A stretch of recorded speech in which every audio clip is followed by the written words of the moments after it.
Hi there, it's Tracy Lizotte here. Today I'm going to share with you a painting that I completely messed up past the point of saving, and I had to paint it twice.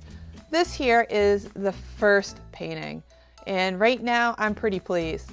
This painting is part of my Carved Words of Inspiration collection, which is a 9-piece collection. When I do a collection, I usually draw everything up. I plan it all out ahead of time, and then one by one I'll paint each painting. And this was the first one in the collection I wanted to paint. It was the chosen one.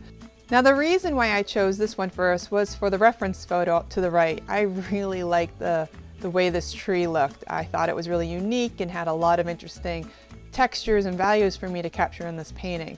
See, what I did before I started this whole collection, I went out in my neighborhood, my backyard, and I took a lot of reference photos of trees so I could bring them back to my studio and use them to combine with my imagination of some of my favorite quotes and sayings, like home sweet home. This one says memories in the making. And then what I did is I combined it with some of my favorite birds. Some of the birds in this collection are like bluebirds and cardinals.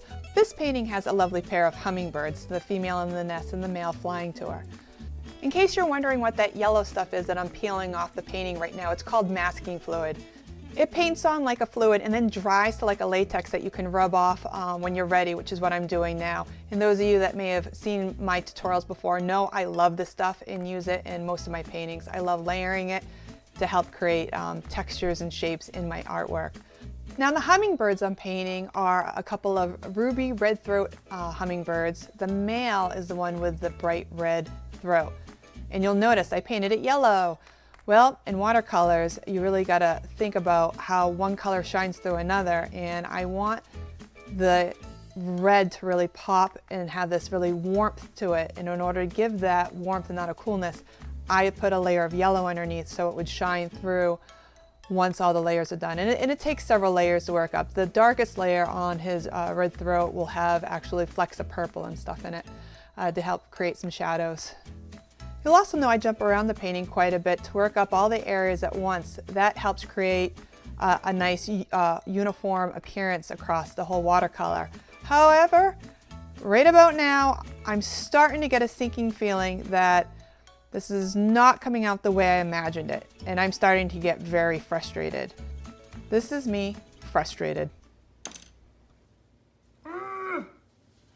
Oh, no, no, no, no, no, no, no, no, no.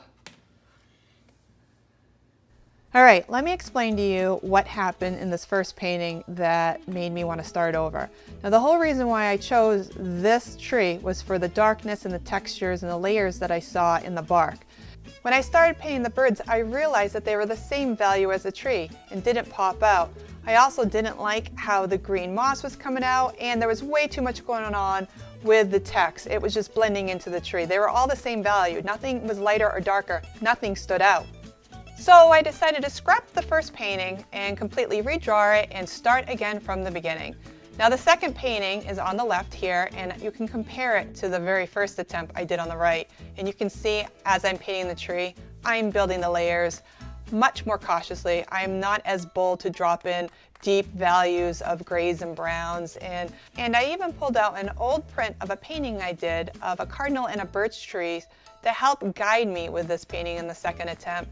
This birch tree that I did years ago has similar layers and textures, and I put it out on the art desk. You can see it in the upper right corner to help remind me not to go too far this time, not to overwork the trees. One of my favorite part of creating trees is splattering texture all over it.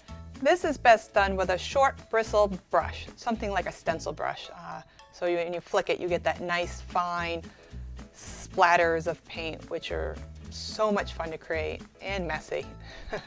I'm much happier with the second tree, and now on to the birds. And it's funny how I paint the hummingbirds the second time around, because I was so worried about the feathers blending in with the tree, like the wings and the tail feathers, that they were the first things I could think of painting. Unlike the first painting, where I couldn't wait to paint that ruby red throat, and I really focused on the layers of that.